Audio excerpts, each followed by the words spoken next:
Haleluya, puji Tuhan, salam sejahtera bagi kita semua keluarga GPDI El Shaddai Magelang. Kita mengucap syukur kepada Tuhan kembali hari ini kita menikmati kebenaran firman-Nya. Mari terus alami pembaruan di dalam Tuhan setiap hari dengan 365 hari yang mengubahkan kita semuanya. Dan pembacaan Alkitab kita pada hari ini terdapat di dalam kitab Efesus pasal yang ke-6. Kita akan membaca Efesus 6 ayat 21 sampai ayat 22. Sekali lagi Efesus 6 ayat 21 dan ayat 22, demikian firman Tuhan. Supaya kamu juga mengetahui keadaan dan hal ihwalku, maka Tikhikus, saudara kita yang kekasih dan pelayan yang setia di dalam Tuhan, akan memberitahukan semuanya kepada kamu. Dengan maksud inilah ia kusuruh kepadamu, yaitu supaya kamu tahu hal ihwal kami dan supaya ia menghibur hatimu. Puji Tuhan, Bapak Ibu yang diberkati oleh Tuhan, firman Tuhan kita hari ini saya berikan judul Teladan dari Tikhikus. Bapak Ibu yang diberkati oleh Tuhan, tentunya firman Tuhan akan selalu memberkati setiap kehidupan kita saat kita pelajari dan kita terima dengan sukacita. Oleh sebab itu mari kita akan mempelajari firman Tuhan hari ini dengan O, I, dan A. Firman Tuhan itu selalu baru dan berkatnya juga pun selalu baru. Setiap kali kita mendengarkan, mempelajari, dan membacanya. Puji Tuhan. Kita akan masuk dalam bagian observasi dari ayat yang kita sudah baca tadi. Di sini yang menuliskan ya surat ini kepada jemaat yang ada di Efesus, khususnya di pasal ini ya, Efesus 6 ayat 21 dan 24 ini adalah Rasul Paulus. Jadi ini merupakan surat yang dituliskan oleh Rasul Paulus untuk jemaat yang ada di Efesus pada saat itu. Nah, apa pesan inti dari surat Paulus kepada jemaat Efesus yang dituliskan dalam perikop ini? Di sini Rasul Paulus meminta kepada jemaat yang ada di Efesus supaya mereka menerima kehadiran dari Tikhikus, yaitu rekan sepelayanan dari Rasul Paulus. Nah, mengapa Rasul Paulus menuliskan surat ini kepada jemaat yang ada di Efesus pada saat itu? Yaitu karena melalui surat ini Rasul Paulus mau mengirimkan Tikhikus ke tengah-tengah jemaat yang ada di Efesus supaya Tikhikus ini dapat memberitahu kepada jemaat-jemaat tentang kesaksian pelayanannya dan juga memberitahukan keberadaan Rasul Paulus, di mana Rasul Paulus adalah seorang hamba Tuhan yang sebelumnya sudah melayani jemaat yang ada di Efesus. Kemudian Tikhikus juga hadir untuk kemudian menyaksikan bagaimana keadaannya, apa yang dia lakukan dalam pelayanan, bagaimana ia diperlakukan oleh orang-orang Romawi di penjara, bagaimana dia bersikap dalam keadaannya saat ini sebagai seorang hamba Tuhan, atau dapat disimpulkan ya Rasul Paulus ini menyampaikan surat ini kepada jemaat di Efesus untuk memberitahukan bahwa Tikhikus ini hadir dengan suatu tujuan, bahkan untuk mengajar, untuk melayani jemaat yang ada di Efesus pada saat itu. Nah, itulah observasi yang kita bisa temukan dari perikop ini. Dan untuk interpretasinya, Bapak Ibu yang diberkati oleh Tuhan, di sini kita dapat melihat bagaimana Rasul Paulus khususnya dalam perikop ini tidak sedang membicarakan dirinya kepada jemaat yang ada di Efesus, tetapi justru dia sedang memperkenalkan dan menyampaikan tentang Tikhikus, ya rekan dalam pelayanannya. Tentunya ketika Rasul Paulus memperkenalkan Tikhikus kepada jemaat yang ada di Efesus, Rasul Paulus sudah tentu yakin dan percaya dan kemudian sudah sangat mengetahui bahwa Tikhikus adalah seorang pelayan yang baik, pelayan yang benar, pelayan yang tepat, sehingga dapat dipercayai untuk melayani jemaat yang ada di Efesus pada saat itu. Dan ternyata memang betul Bapak Ibu bahwa Tikhikus ini adalah seorang pribadi yang luar biasa, pelayan Tuhan yang luar biasa. Nah, dari peristiwa ini apa yang dapat kita ambil untuk menjadi pelajaran rohani bagi kita jemaat Tuhan yang ada di GPDI El Shaddai Magelang ini? Kita akan belajar dari pribadi Tikhikus. Hal baik apa yang bisa kita teladani dari Tikhikus ini? Yang pertama yaitu Tikhikus seorang yang rela melayani. Kita bisa melihat tadi di dalam ayat yang ke-22. Dengan maksud inilah ia kusuruh kepadamu, yaitu supaya kamu tahu hal ihwal kami dan supaya ia menghibur hatimu. Nah, Tikhikus ini diutus ke Efesus dengan tujuan untuk menjadi berkat di sana, menceritakan tentang keberadaan Rasul Paulus, juga mengajar tentunya tentang kebenaran firman Tuhan, dan juga untuk menghibur jemaat-jemaat yang ada di Efesus pada saat itu. Nah, Tikhikus ini adalah orang Asia dan sebelumnya dia sudah pernah berada di Troas, kemudian dia harus dikirim Paulus ke daerah-daerah lain, salah satunya adalah ke Efesus ini. Bahkan Tikhikus ini datang ke Efesus ini hanya seorang diri tanpa ditemani oleh Paulus. Oleh sebab itu Paulus hanya mengirimkan surat kepada jemaat yang ada di Efesus. Nah, untuk melakukan pelayanan ini, bahkan untuk harus pergi ke suatu tempat seorang diri, bertemu dengan orang-orang yang tidak dikenal, harus beradaptasi dengan lingkungan yang baru, terlebih khusus dalam pelayanan ya, untuk kemudian melayani jemaat-jemaat yang ada di sana. Untuk melakukan semuanya ini tentunya perlu kerelaan hati.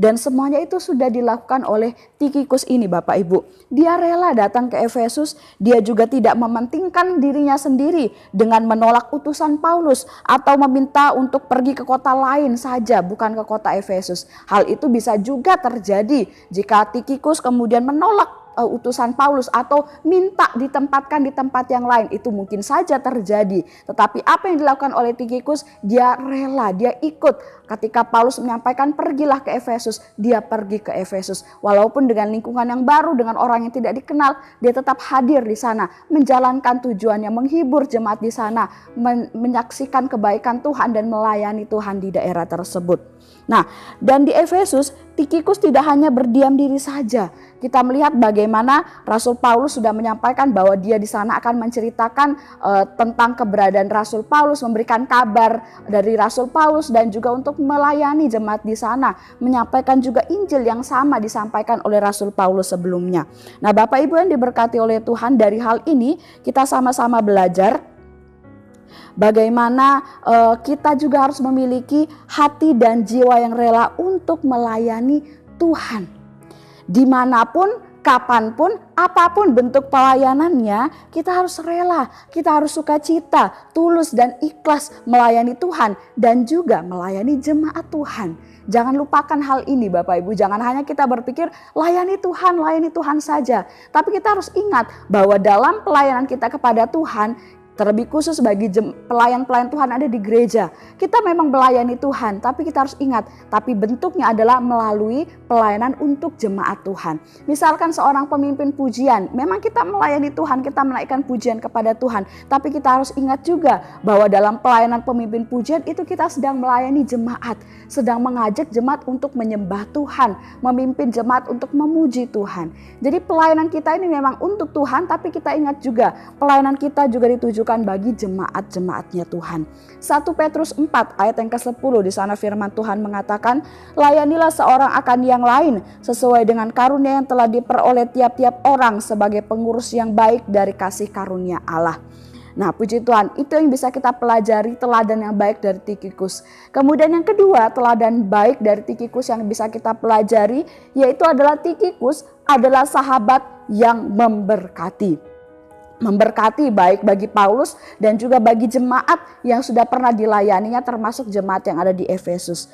Nah, Tikhikus telah membuktikan kasihnya kepada sebagai seorang sahabat yang benar-benar menemani Paulus dengan setia dalam perjalanan misinya atau dalam pelayanan penginjilannya. Bapak Ibu bisa melihatnya dalam Kisah Para Rasul 20 ayat 1 sampai ayat yang keempat. Saya tidak akan bacakan ayat ini, Bapak Ibu dapat membacanya masing-masing dari Alkitab Bapak Ibu semuanya. Sahabat yang baik merupakan orang yang dapat dipercaya. Paulus percaya kepada Tikhikus ini bahwa ia akan menceritakan segala yang dialami oleh Paulus kepada jemaat yang ada di Efesus. Karena Rasul Paulus yang sudah terlebih dahulu pernah melayani di Efesus, kemudian harus meninggalkan Efesus, dan Rasul Paulus berkata, Tikhikus sampaikanlah kepada orang Efesus ini tentang kabar saya. Dan Paulus yakin bahwa apa yang diperintahkan oleh Paulus kepada Tikhikus itu akan dilakukan oleh Tikhikus, dan dia akan setia melayani jemaat Tuhan yang ada di sana. Paulus tidak meragukan kesetiaan Tikhikus bahwa ia pasti akan melayani jemaat di sana, kemudian bersaksi juga menyampaikan firman Tuhan di sana. Nah, Bapak Ibu yang diberkati oleh Tuhan, dari hal ini, kemudian apa yang bisa kita pelajari dari sikap atau sifat Tikhikus yang adalah seorang sahabat yang memberkati, yang dapat dipercaya. Kita belajar, mari kita juga mau menjadi sahabat yang baik dan menjadi berkat khususnya bagi sesama umat Tuhan. Kita bisa saling tolong menolong dalam segala hal yang baik, apalagi dalam pelayanan. Kita juga setia mengarahkan orang-orang di sekitar kita sesama umat Tuhan untuk selalu hidup dalam kebenaran Allah, untuk selalu melakukan hal-hal yang baik. Ya, kita sebagai umat Tuhan saling mengingatkan, ada ibadah hari ini, ada grow hari ini. Kemudian banyak hal yang bisa kita lakukan. Kemudian kalau dalam pelayanan kemudian ada yang sakit, kemudian tidak bisa pelayanan, kita membantu. Kami bantu untuk bisa tetap melayani Tuhan. Ya, bagaimana kita juga saling memperhatikan satu sama lain. Kalau ada yang sakit, kita datangi, kita dukung dalam doa, kita jenguk dan lain sebagainya. Ini adalah contoh sifat dari seorang sahabat yang memberkati. Tidak hanya sahabat yang baik, tetapi sahabat yang memberkati. Ya, yang kemudian bisa mendatangkan kekuatan, mendatangkan semangat, bahkan mendatangkan berkat rohani bagi orang lain. Itulah yang kita dapat pelajari dari Tikhikus ini. Dan biarlah itu pun juga ada dalam setiap kehidupan kita. Amsal 17 ayat 17, seorang sahabat menaruh kasih setiap waktu dan menjadi seorang saudara dalam kesukaran. Biarlah ayat ini menguatkan kita untuk kita menjadi seorang sahabat yang baik, selalu menaruh kasih, selalu menjadi berkat bagi orang lain. Dan apa aplikasinya Bapak Ibu? Apa yang harus kita lakukan untuk kita bisa meneladani pribadi Tikhikus ini? Yang pertama, setia dan rajinlah melayani Tuhan. Dari kita yang mau rajin, mau setia, mau tekun melayani Tuhan, maka kerelaan untuk melayani Tuhan itu pun akan terbangun dalam diri kita. Sehingga dimanapun, kapanpun, apapun bentuk pelayanannya, kita pasti akan mau mengerjakannya saat itu dipercayakan kepada kita. Dan kemudian apa yang harus kita lakukan selanjutnya? Yaitu menjadi orang yang dikenal memiliki kepribadian yang baik. Atau dalam artian hidup benar sesuai dengan firman Tuhan, maka hidup kita akan menjadi berkat dan memberkati orang lain. Karena saat kita melakukan firman Tuhan, pasti hidup kita akan benar. Tindakan kita, perkataan kita, perasaan kita semuanya pasti akan benar, dan itu bisa menjadi berkat bagi orang lain, dapat disaksikan, dilihat oleh orang-orang lain, dan mereka pun akan melihat kita sebagai orang yang benar, orang yang baik.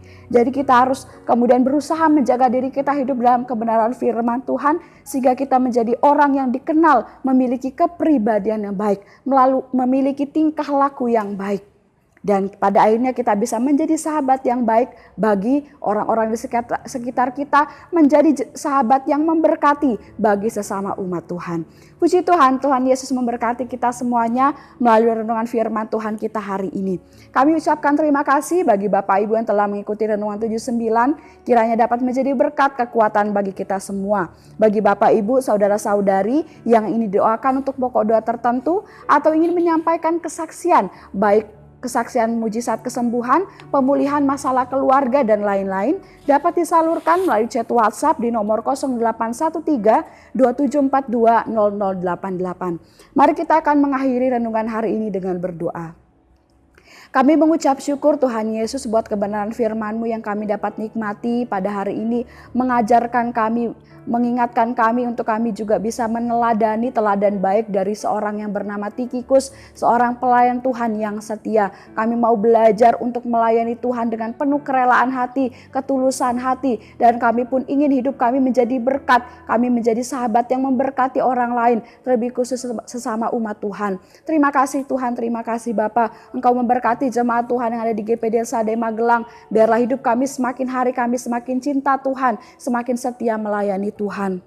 Jiwa keluarga GPD Sadai Magelang memuliakan Tuhan, dan hati kami bergembira karena-Mu, Allah Juru Selamat.